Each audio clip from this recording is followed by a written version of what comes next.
and we can save this later. So I'm going to fill a little bit of time while Facebook kind of lets everybody know that we are here and that we're live.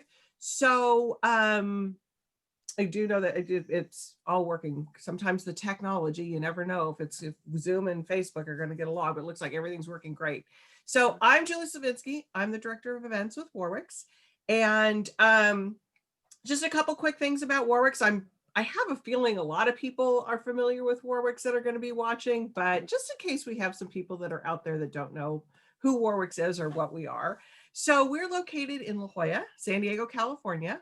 We have been in business, my little sign there, 1896. So not the oldest bookstore in the country, but the oldest continuously family owned bookstore in the country. So Nancy Warwick is a fourth generation owner. Her great-great-grandfather started in Minnesota, been in La Jolla since the 30s, the building rat since the 50s. So a legacy here in San Diego. So since the shutdown, I kind of give everybody kind of what's happening with the shutdown and how, things are going. We reopened the store back in May for customers to come in and shop. So how I like to say is any way there is to get a book, you can get it from Warwick's, but you're also welcome to come in the store. Even with the new restrictions that we have, we are still allowing customers in the store. It's at about a 25% capacity, but the way things have been going, we really haven't had to, somebody's monitoring and counting and making sure that we're all staying safe and we're keeping you safe. So there's still lots of great things that you can come in, not only to buy books, but there's a whole other side of the store that has got great gifts and fine pens and leather. And so 'tis the gift giving season. So we're doing gift wrapping. So there's lots of things to do, parking behind the store. So don't tell anybody that. Is that your secret? I know that's your secret spot there. So, if you're so inclined and want to come into the store, we welcome you to come in. But we also, can ship you your books. You can do curbside service. So there's all kinds of ways that you can get the book. So for tonight, I'm going to be putting Matt's book into the comment section. So you can easily just click on that link to buy Matt's book. They are signed. So you will get a signed copy of Matt's book. And there's also a way for you to participate tonight in the conversation, and I'll be chatting with people in there as well. So you can, any questions, we're not going to bring in questions live while Wendell and Matt are talking, but at the end of their conversations, I'll bring in your questions that you might have for Matt or Wendell into about that 35-40 minute mark is when we'll come in and bring questions from the audience. So I think we've given Facebook enough time to let people know that we're here. And Matt and Wendell, just so that you know too, I'll be talking to people that this does reside on Facebook, so people can go back and see if they missed anything. It'll stay on Facebook, and it'll also be on Warwick's YouTube channel as well. So nobody will miss anything. They're not going to want to miss a minute of it. They're not going to want to miss a minute. So Matt, just before we start, we always love hosting you for this event, for this launch event in December. I know that it's always an important date for you and for us. And so we're glad that we're able to do this even in the world of COVID. So yeah, so glad you're here. So yeah. So anyways, quick intro. So Matt Coyle is the author of the best-selling Rick Cahill crime novels. Today is the launch. Is today the official launch? Official launch. Official launch of number 7 in this. Congratulations on that. Thank you. Blind Vigil. Matt knew he wanted to be a crime writer when he was 14, and his father gave him The Simple Art of Murder by Raymond Chandler. He graduated with a degree in English from UC Santa Barbara. His foray into crime fiction was delayed for 30 years as he spent time managing a restaurant, selling golf clubs for various golf companies, and in national sales for a sports licensing company. Writing at night for over a decade, his debut novel, Yesterday's Echo, was finally published in 2013. I think the wait was worth it. It was almost worth it when he won the Anthony Award for Best First Novel. Congratulations. The San Diego Book Award for Best Mystery, the Ben Franklin Award for Best New Voice in Fiction. Great awards on those. So with him this evening is Wendell Thompson, and she teaches in the Graduate Film School at UCLA, lectures internationally on screenwriting, and has worked as an entertainment reporter, development executive, script consultant, and film and television writer. Her first Sid Redondo novel, Lost Luggage, was nominated for the Lefty and Machiavelli Awards for Best Debut Mystery of 2017. Congratulations on that as well. Her second, Drowned Under, has been nominated for a Lefty for Best Humorous Mystery in 2019 and an Anthony Award for Best Paperback Original.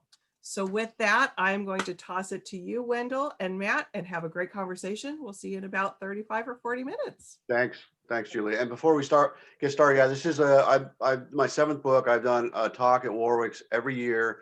I think this is the 5th year in a row I've done it on the pub date, the actual pub date. And it's for being a San Diegan and a La Jolla when I was a kid. It's a great honor. And I really appreciate you guys always bringing me on. I love hosting you, and I love the San Diego connection. And we at Warwick's appreciate that too. So thank you. All right. Have a good conversation. Thanks. Hey, Matt. Hey. How are you? Good. There's just 2 of us? Yeah, it's just the 2 of us. Okay. You know. So anyway, there are a lot of things I want to talk about today. I love Blind Vigil. I love that it comes into the tradition of some great thrillers like Wait Until Dark or Second Sight. Did you ever see Second Sight with Clive Owen? Oh, was that a series? It was a series. Yes, I did actually. At least some of it. Yeah, I like Clive Owen, but I love Wait Until Dark. But I love Wait Until Dark's incredible. So we'll talk more about what's happening in the book. But I just like to say that I think Rick is so compelling as the series goes on, and for anyone who's read the previous books, or if you haven't, you should. What the heck is wrong with you? Read them. Between 1 and 6, there's a really incredible kind of underpinning of pain for Rick and kind of his past, and some of that got resolved in Lost Tomorrows, which I guess I wondered if you ever considered stopping the series at that point. It's a good question. You know, I'm gonna segue because that's what I do. You mentioned Wait Until Dark. I saw that with my parents. It's in La Jolla, the Cove Theater, not there anymore. I don't know. I was probably 10 or 12, whenever maybe younger than 12 when the movie came out. And of course you saw it, right? Yeah. There's a very intense, shocking scene. And so I got home, my brother had seen the movie. My brother's 5 years older than me, 5.5 years older than me. So he didn't go with me, mom and dad. So we shared a bedroom, of course, because we were the brothers. And so he was hiding in the closet for me to come home. And he scared the hell out of me. And then when I was a kid, this is for Tim, my brother, another one may why my books are a little paranoid and I'm a little dark. I didn't know this till I was about 30 or maybe 40, actually. Tim said he copped to it at a Thanksgiving dinner. One day when I was a baby, like 1 year or less than 1 year old, the old cribs that had the like the jail plastic wooden posts, I was hanging on that, jumping around, and he flipped the switch and flipped me right out. So here I was on top of the world. Couldn't be happier, bobbing around, and my brother flipped the switch. So ever since then, there's been a dark cloud over my head. So anyway, I think my light just got a little weird. Anyway, I'm yellow now. Yeah, it would have been probably a decent place if I wanted to stop the series after Lost Tomorrows, because people who have read it know that Rick's wife was before the first book even came out. His wife was murdered. He was suspected, arrested, never tried, but never exonerated. And so Lost Tomorrows, we find out what happened there. And so that dark cloud, that guilt he felt because he did feel responsible for it, was done. That sort of arc was done to a degree. And it would have made sense. In fact, I could have just killed him off at the end of that book. I mean, there was an opportunity to do it. It could have gone slightly further afield in his brain. Probably. Pardon me? The bullet could have hit in a worse place. Yeah, well, I mean, even where it hit could have been enough. Yeah. But I figured there was more to tell. And then obviously, I mean, people that haven't read my books or read them in order or haven't read Lost Tomorrows, I'm sorry that this book's called Blind Vigil. There's a spoiler here. So Rick is blind in this book. And you really brought up a good point about, could I have ended the series then, because Rick had completed that arc to some degree. And so I was on not only writing about Rick as a sight impaired detective, his life had changed in that he no longer had that quest to find the truth about his wife and to feel some sort of redemption. So the whole new world for him and me to write him after that whole after Lost Tomorrow. So it was really challenging for that reason, not to have that crutch. That was done. Of course, there's still a lot of darkness in his soul, but so that was challenging, along with saying like, hey, why don't you write a book about a blind detective? That makes sense. Well, did you? And I think this book is a lot very emotional. It seems to me that some of the stuff that you've replaced the description with is with emotion. So we can talk about that a little bit. But I also think that it's just interesting that you chose blindness. Did you ever consider any other injury or any other kind of disability for him, or was it blindness from the start? I'm trying to think about if I really had that. I mean, honestly, when I wrote Lost Tomorrows, I did not have that ending in mind. I didn't know. I sort of had a target. I wasn't even exactly sure who the killer was when I started the book. That Considering, always happens to me. right, I never know. I've been writing the guy for 17 years at that point, and the whole impetus of his life was who murdered his wife, and I didn't even know. As a writer. But I forgot the question. The question is, did you ever consider anything but blindness? Oh yeah. Did you ever So, like consider I said, I didn't. Thanks. There might be a few of these. I'm going to be turning 62 in 2 weeks. Might have to remind me a couple times. Like I said, I don't know when the idea of him being shot in the face and going blind came in. Probably halfway through the first draft or something like that. And I thought it was there was a little bit of literacy there. What am I trying to say? It was literal. It was what am I trying to say? It's he's been blind he's been blind for 14 years. right. Is that how long? Yeah, Yes. just He's been manifest. blind for 14 years. And I thought that was how come I can't think of the term? Because I'm old. Just literal? No. Not literal. People write Metaphoric? No. no. Anyway. So I thought that kind of played into the fact that he finally kind of found the truth, and then he lost his eyesight, which is kind of, Rick's life. You get to the top and then you fall to the bottom again. But once I decided on that, I thought, yeah, this is really good, because I thought it was a pretty good ending to that last book. I thought it was a really good ending to the last book. But when I was writing Blind Vigil, I realized how I didn't realize exactly how difficult it would be when I made him blind. And I could have, it's been 9 months between books. I could have, in fact, there is a medical situation where Rick's eyesight can come back. And I think I'm pretty okay on the specifics of it from talking to a couple different doctors. I don't know about the timing of when it would come back or if it could at a certain point. But anyway, it's left open that that's a possibility. So as I was struggling for so many, like 2 or 3 months, trying to make it interesting, a first person character who's a detective to some degree as a blind person or a vision impaired person. So I thought, well, his vision came back in between books. But then I thought that would be unfair to the last book. It would lessen the impact, I think. And I thought that would be the easy way out. And so I decided I had to struggle through it. And I actually had a third person character that I inserted like in the very beginning into the book, a bad guy. There's more than one bad guy. A bad guy, a killer, a trained killer who's following Rick and Moira. And so every 4 or 5 chapters, I'd insert a chapter with this guy. It was written in third person. I haven't written third person since I was in college. And because I thought I couldn't hang everything on Rick being in the darkness, I didn't think it would be compelling enough for readers. And I really liked the character that I wrote. I liked the scenes he was in. But as I went along, I wrote him less and less. And then I finally found the inner Rick to be able to tell the story from his point of view and make it compelling. So after about 100 pages or so, I stopped writing chapters and then I pulled him out. And I was quite concerned about it for a long time, if I could make the book interesting enough in Rick's point of view with him not being able to see. See, I think you did it completely, because I was looking at it again today, and it just, I can see everything in the book. You've managed to do it with sounds. You've managed to do it with his emotional reactions to things that he hears or things that he's smelling, especially. We'll get to the Dove deodorant later.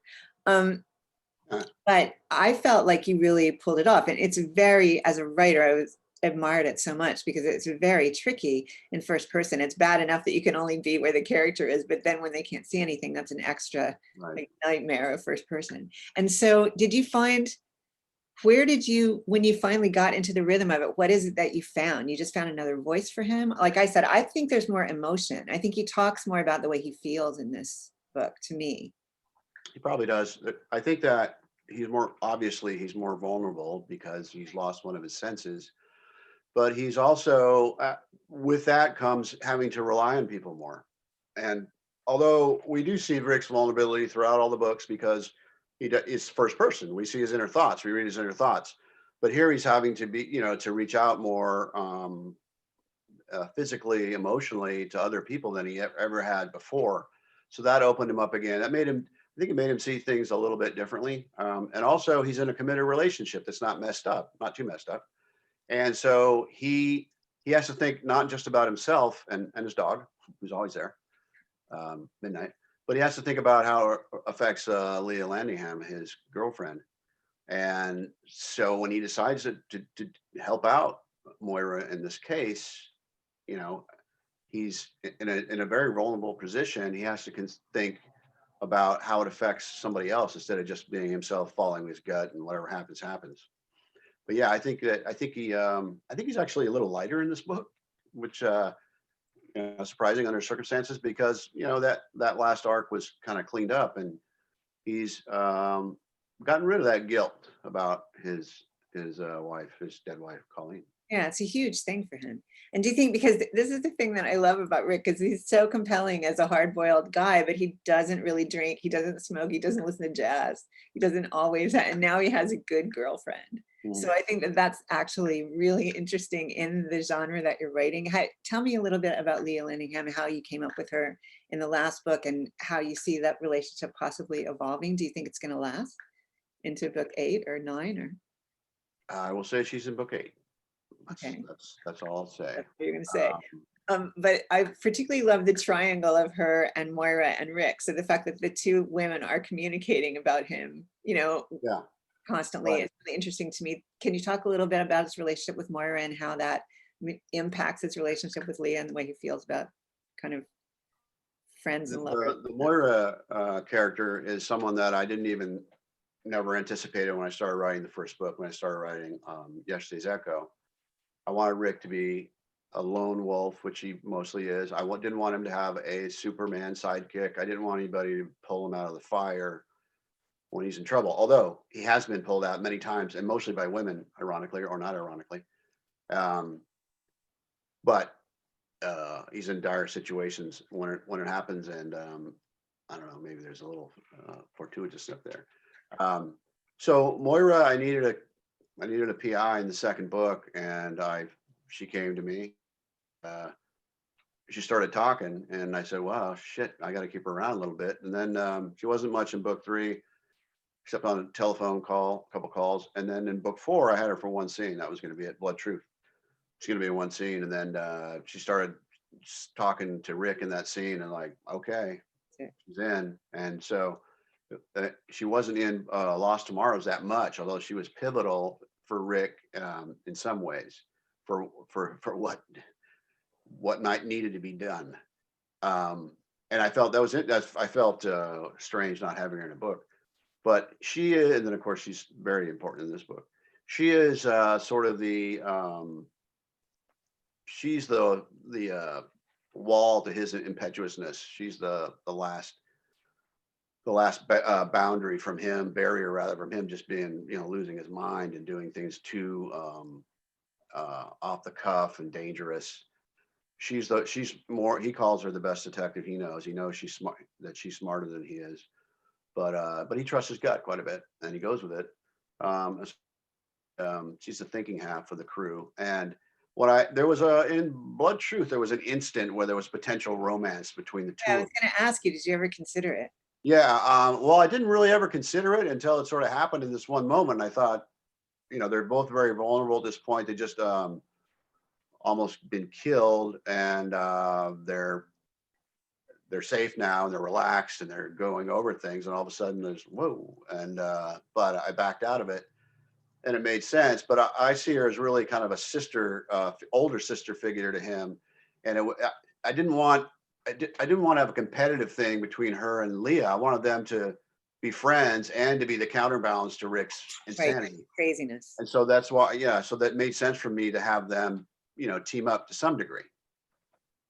Yeah, I really like that combo. I think it's really good. Now I want to ask about Idaho, because Huh. this is one of the first times that Rick has actually like gone farther north than Santa Barbara. I mean, these have really been Southern California novels, and I'm just interested because that whole section of the novel, I'm not as a spoiler, but is very interesting to me, and it felt real. And so, what made you pick Idaho as opposed to Wyoming or Montana or Seattle or anywhere else? And also, what did you do to prep for that? I wish I could tell you why I picked Idaho. I don't exactly remember. I wanted to be not that Idaho's all remote by any means, but I wanted this particular town to be kind of out in the middle of nowhere to some degree, but also within reach of hospitals to be able to give birth. But I don't remember honestly why I settled on Idaho, but when I did, I really liked it. And I didn't go to Idaho. I must confess, I did not go to Idaho. I talked to via email and through Facebook, two people, well, actually one on the phone, a girl I went to high school with and junior high. They gave me a lot of great inside information. And another guy who's a brother of a guy I played football with. He was able to hook me up with through third party a woman who'd owned a cattle ranch. I've been part of a cattle ranch, which was stuff I needed to know. Now, and I did a lot of research on Google and stuff, and I felt a little guilty about not going out there. The idea came to me late in the process of writing the book that there was going to be a scene out of San Diego, and I actually thought about flying out for a weekend, but it didn't make sense. But I feel like I got a good enough amount of information to get it right. And honestly, the Idaho scenes were my favorite scenes to write. Not necessarily because of the topography, although it's beautiful country. I'd love to go out there because I'm a rolling hills kind of guy with cattle and stuff like that. I'm quoting you, Um, not your Rolling Hills kind of yeah, guy. well, That's right, going in cool. forever, right? But I like the characters that came through that area. There were some of my favorite characters in the book, particularly the private detective in Oh, I love him. I Idaho. love him. He's fantastic. Really loved writing that guy, and I don't even know where he came from, but I have some degree where his attitude came from. But yeah, I do feel a little guilty about not going out there, but I feel I got some good information, and they were there for 24 hours. Yeah. Well, But I mean, it seemed to me, because as I kept reading the book, it was challenge after challenge after challenge. And so there's that, because you're so familiar with the San Diego area that you can pretty much write that with your no pun intended, eyes closed. Exactly. Yeah. But and dealing with kind of sight impairment as well. And I think I heard you in one interview talk about the interesting way that you actually encountered one of the people that you used for your research in terms of dealing with blindness that involves Vons. Would you like to talk about that? it involves what? Vons. Yes, I do want to talk about that. And there was a woman who I'd seen in Bonds a couple times, younger woman, with a cane, with a CNI cane, with a white cane. And I was in the early process of writing the book, and I thought, well, I gotta, this stuff that's coming out of my head, I gotta get I gotta get it verified, confirmed. If I know what I'm talking about. Obviously, I've done a lot of research online. I bought my own seeing eye cane, used it a little bit. But I wanted some internal things like the counting and all that. But I never went up to her because I thought, for one thing, she can't see me, and I'm just some voice. Hey, can I talk? I didn't really want to do that. So one day I was walking to Vaughn's. I live across the street from it, and she was out front talking with one of the employees there, and she needed to go to the subway, which is around the corner in this mall, and which I happen to know well. So I said, hey, I'll walk in. And she goes, great. And her name is Ariel Emavisca.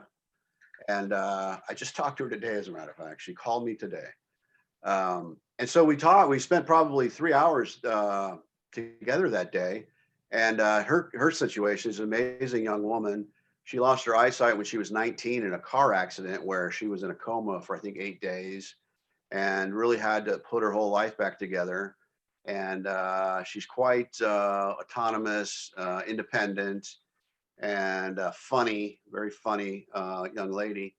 And I got a lot of just the life, life's lessons when she's vision impaired. I also talked to another woman through someone in my writers group who lives in LA. She was an actress at one point. I think she lost her vision when she was in her 40s, and she's now, my age or older. So I wanted to, I wanted to be as clean as I could, but I know that I've made some mistakes. I'm sure of it. I stayed away from the technology a little bit because I didn't want to. I didn't want to mess it up.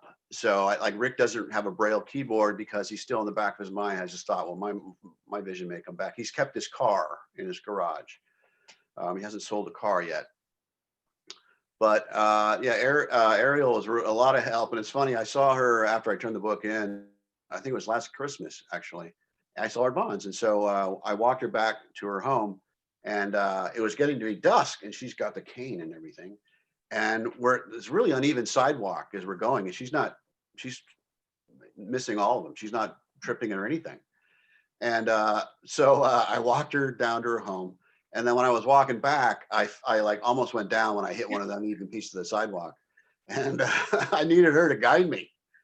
She'd made that walk so many times. She had the cane, and she's not, one thing I learned about vision impairment is there's a million degrees of it. And very few are completely in the dark. In fact, some that are in the dark this would be a horrible thing, is there are like lights and stuff that they're never completely in the dark. They can't see, but there's effects that they have to deal with all the time, which I thought that would be horrible.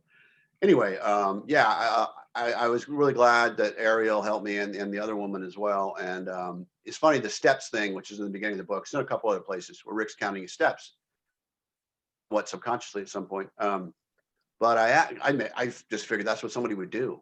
And I had it in the book, and I asked her, I go, did you ever count steps? She goes, yeah, I did that. And I went, because I really liked it. I didn't want to take it out, I know.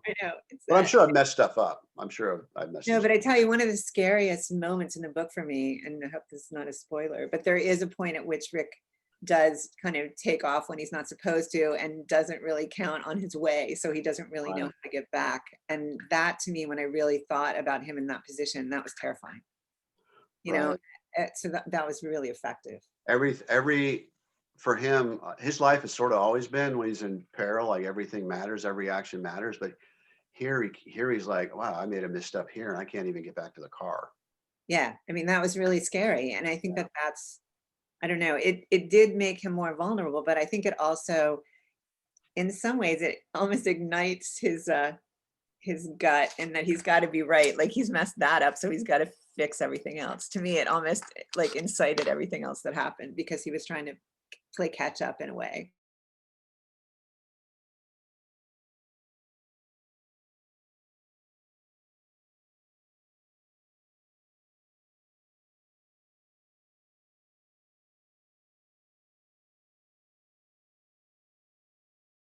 To get Leah's or Moira's hopes. For one thing, he just doesn't want to, really, he just want to deal with it, having to explain how it may be. But also, he doesn't want to, with Leah, who's had some tragedy in her life too, raise the expectations, and then maybe nothing came of it, or maybe it's this Charles Bonnet syndrome that is a real thing for vision impaired people.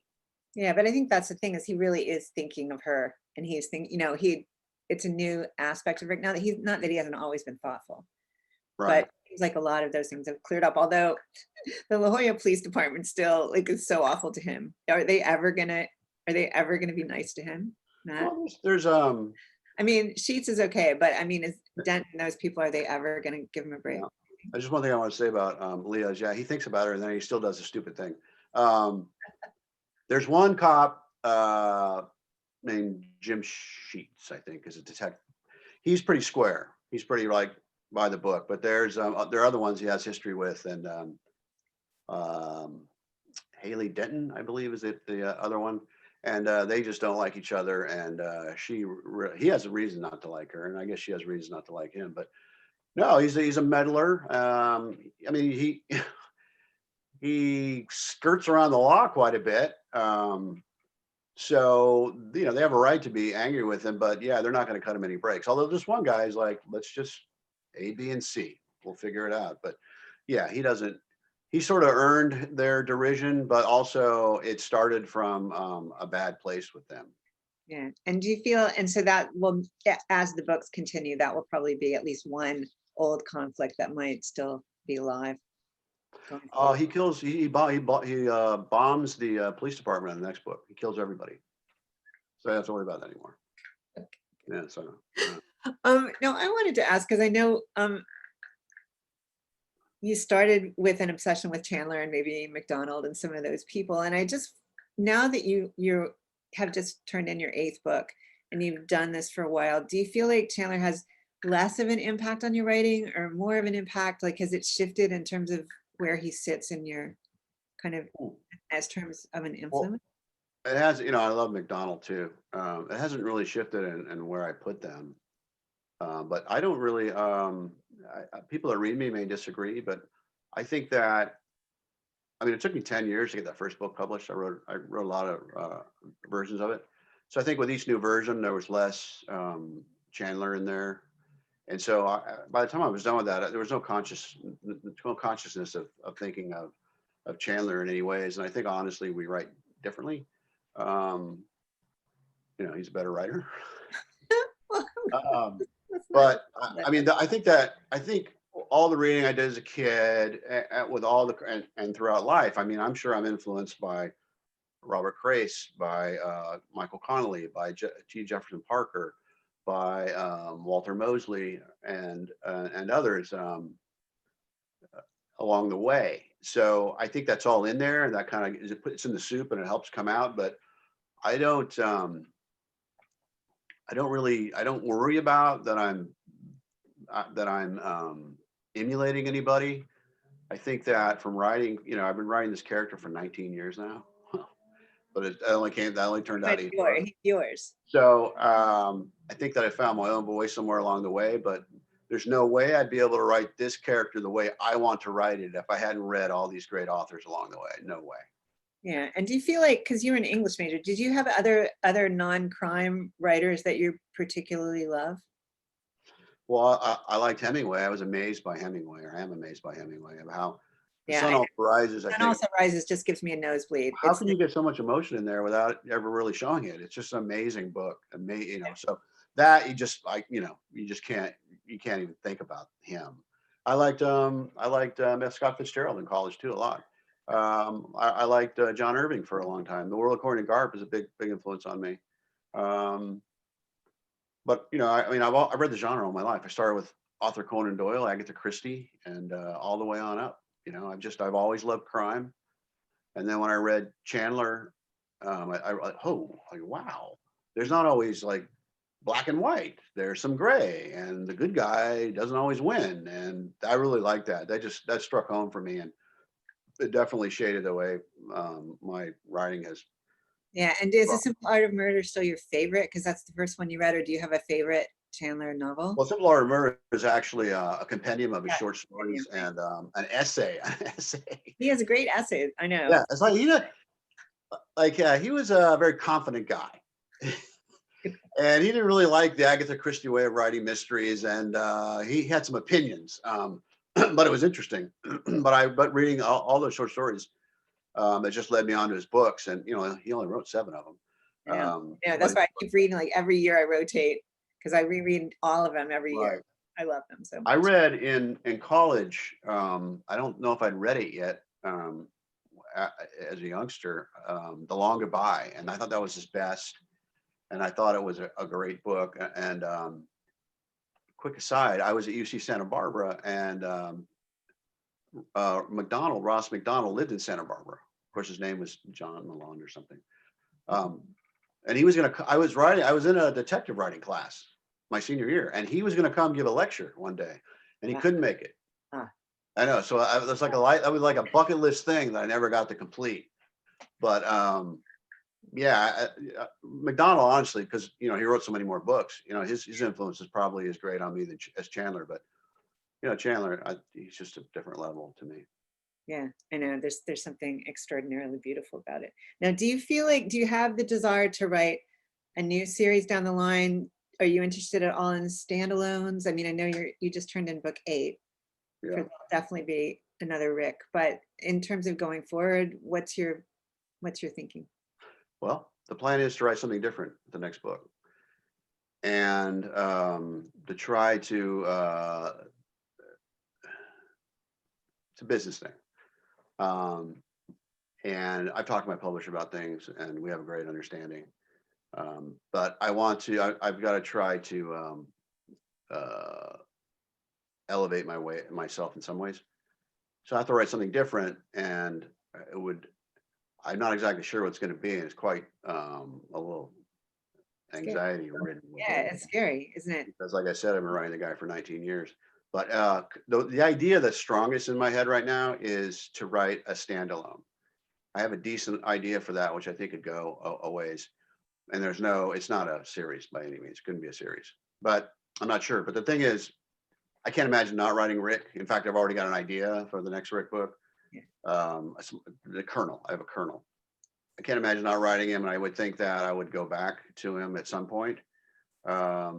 But I do think if I was still on the path to continue writing him, I think now would be the time I would take a break and do something else anyway. It's sort of a palate cleanser, a challenge. And you've got to come back. You got to recreate more conflict for him, because now if the blindness doesn't last for the whole book in Blind Vigil, which it may or may not do, you got to, the wife thing is settled. So I've got something new, and I've got something new in book 8, which is called Last Redemption. Oh, good. I cannot wait. There's something new. And do you think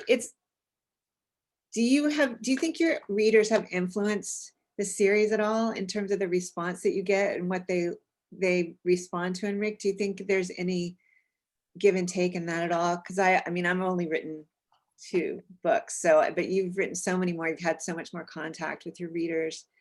Do you think it has any impact on directions you might go in the series at all? Good question. I think I'm really blessed to have the readers that I do.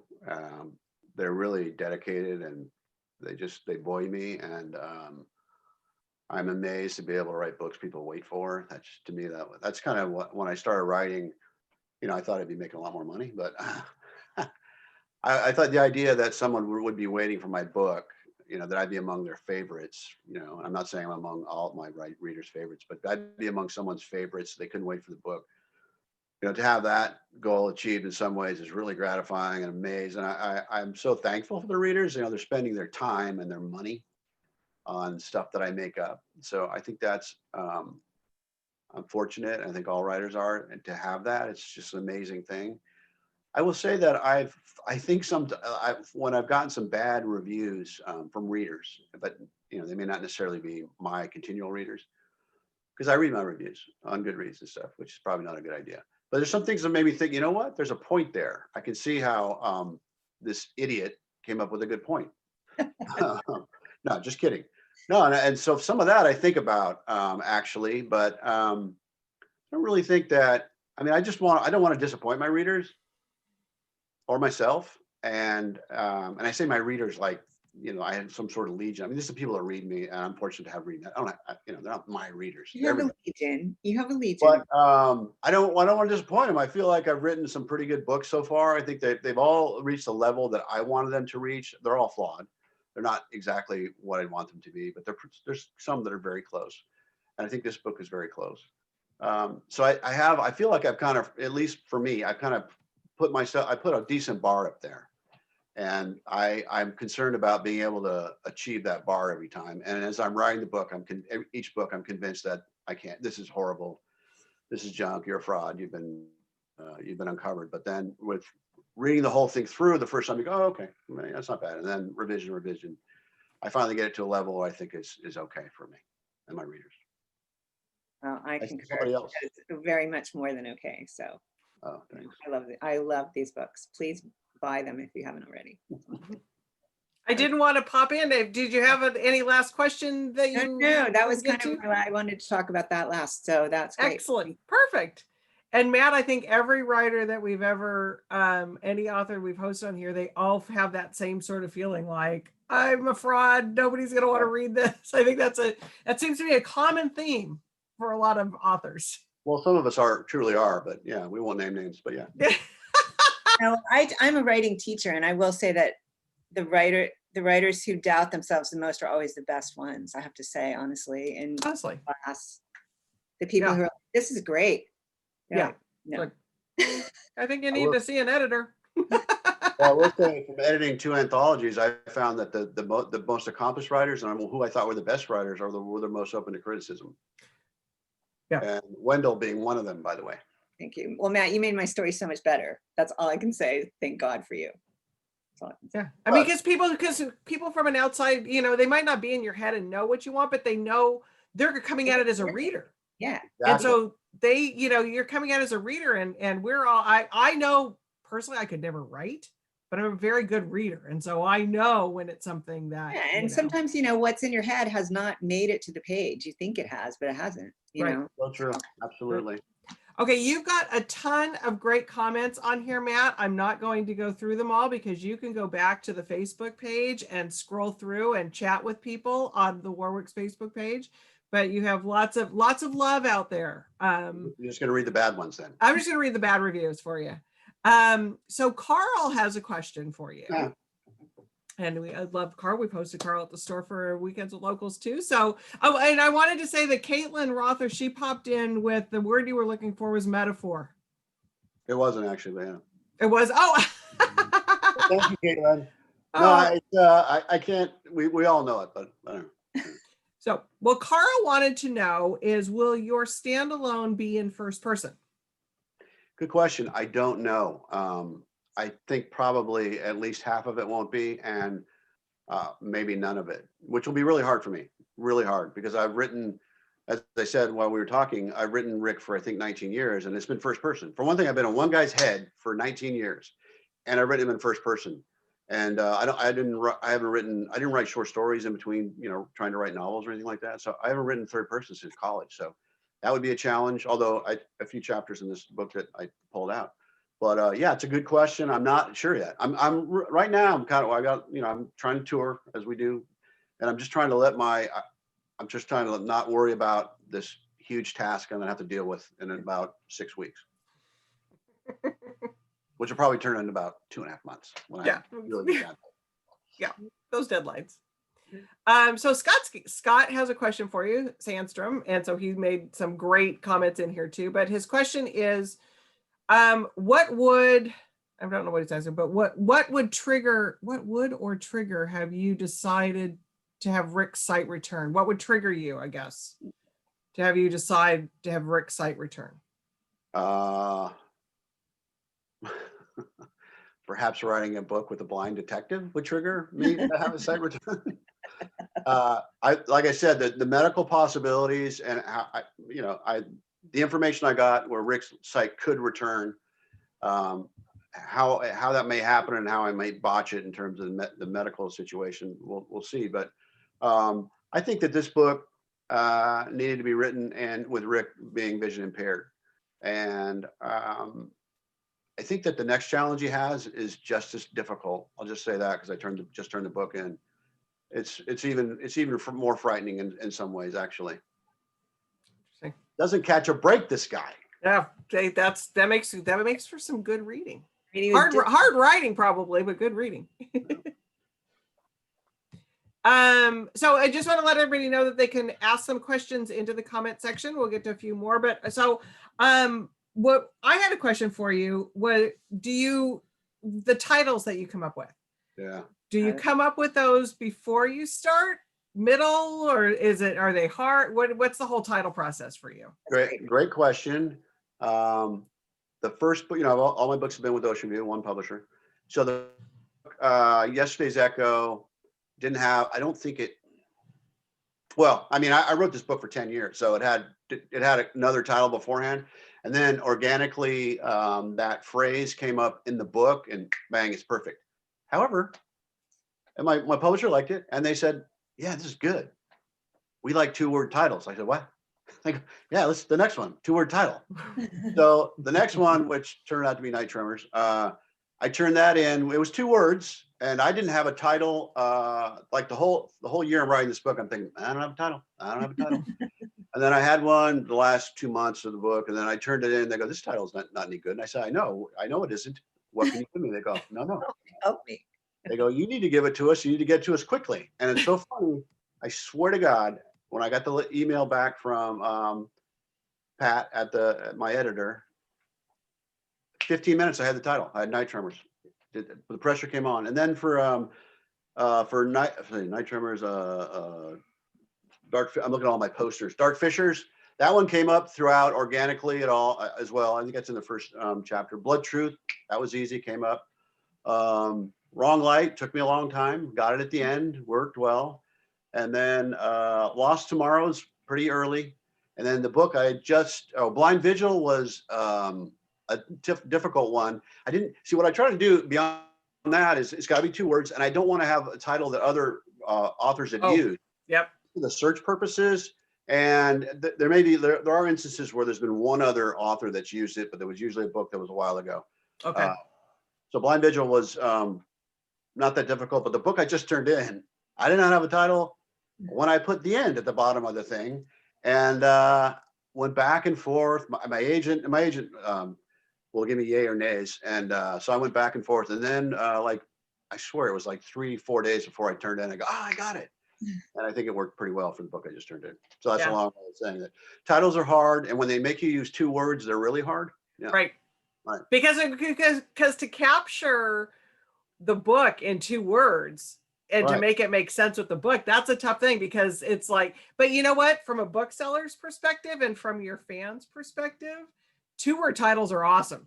Because they just are, when they get into these long sentences, it's sort of like they all start sounding the same, for nonfiction, long sentences.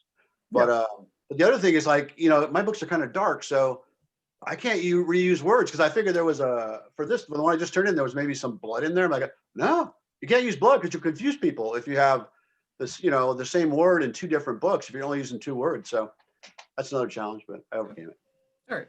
So I'm going to ask a question from somebody who hasn't asked one yet. So Caitlin, hi Caitlin. Caitlin wants to know, is Rick based on parts of you, or have you completely made him up? He's actually, in the beginning, he was based on a couple of people that I knew. One was a friend of mine who passed away about 13-14 years ago, named Tom Burke.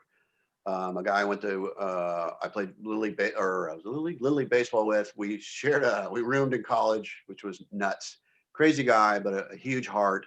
Died of cancer a few years ago, like too long ago. And he was kind of well, that's not Rick. That's actually, no, it's a good question. That was Turk Muldoon. Turk Muldoon was 2 people. One was Mark Richard, who owns Chuck Steakhouse, who you may know, and Tom Burke put together. Rick, completely out of my head. And when I was first writing him, a local author, which I'm sure you know, Alan Russell, had the misfortune of reading a first draft at a writer's conference where you turn in pages. And he said, well, the good thing is you can write. And he said, the other thing is that it's too personal for you. It's in first person, blah, blah, blah. It's too autobiographical. And so with each iteration of the book, I moved further and further away from Rick. I mean, the obtuseness is probably similar to me, bulldoggedness, but he's really much different. He's better looking and he's younger. But he's got some issues too. Now here's a question, and sorry, I'm going to get to your questions, but this brings up, because I know that some authors don't have their main character's age so that they can keep writing about them in a certain age. So does Rick age with you, or are you keeping him a certain age?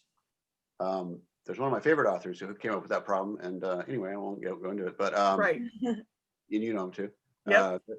Great guy. Yep. No, Rick is 20 years younger than me, and so with each draft I was writing along all these years, that gap kept growing. Like in the beginning, he wasn't that much younger than me, so it's kind of fortunate, because right now in the book I just turned in, he's only 42. Right. And so, but that's still, I mean, to be a rough and tumble guy, you're starting to get older. Right. But yes, he's definitely aging. And as a matter of fact, between books 1 and 2, it took me 2 years to get it out. And so I even use that 2-year thing.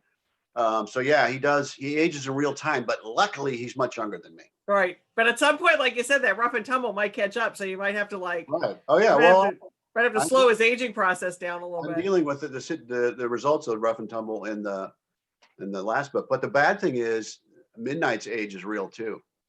So right now, the book I just turned in, he's 10. 9. Is he 9? He's Oh 10. yeah. Yeah. So those are some interesting things when you write a series that you have to kind of, you know. Okay, so Carl would like to know, will you use the professional assassin you cut from this book in another book? Carl was in my writers group. Carl! We read the professional assassin. You know, it would. I wouldn't want to be really close to this Blind Vigil with a character, but yeah. I mean, that for me to go back into that guy's warped head, that would be doable. So there's a possibility I would have a character like that because I really enjoyed writing this very twisted guy, surprisingly.